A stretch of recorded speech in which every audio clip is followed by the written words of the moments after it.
స్వకీయమైన దురాశ నీలో పనిచేస్తుంది. స్వకీయమైన దురాశ అంటే నీ సొంత కోరికలు, నీ సొంత ఉద్దేశాలు.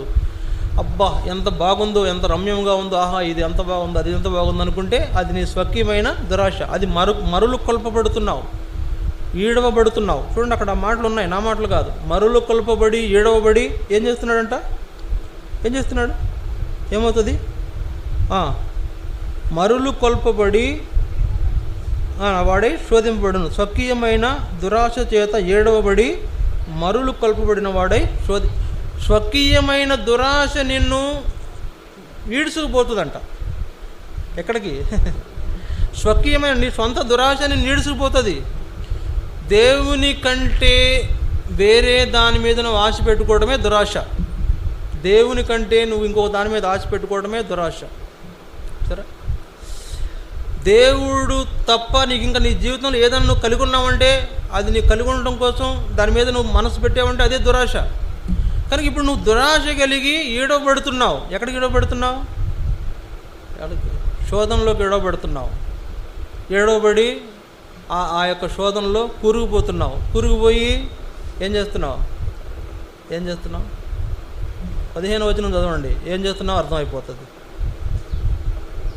దురాశ గర్భమును ధరించి పాపమును కనగా పాపము పరిపక్వమై మరణాన్ని కందంట. దురాశ గర్భమును ధరించి పాపము కంటే పాపం పరిపక్వమై మరణం వచ్చేస్తుంది. ఇప్పుడు నేనేమైపోతావు చెప్పండి? అంతే. కాబట్టి దురాశ అనేది నువ్వు శోధనలో ఓడిపోవడం గల ప్రధాన కారణం.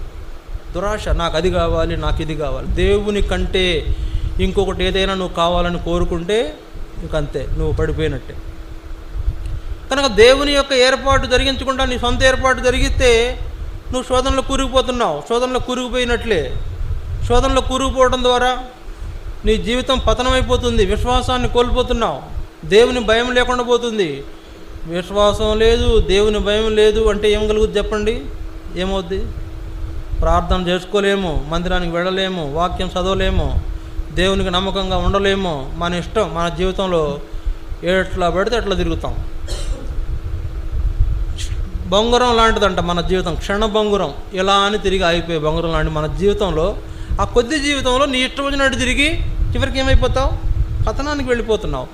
అందువల్ల శోధన నీ జీవితంలో నిన్ను ఒకవేళ బంధిస్తుంటే, శోధన నిన్ను చుట్టుముడితే, శోధన జయించే వ్యక్తిగా నీవు ఉండాలి. ఈ రోజుల్లో శోధనలో పడిపోవడానికి ప్రధానమైన మరొక కారణం ఏంటంటే భక్తిహీనత.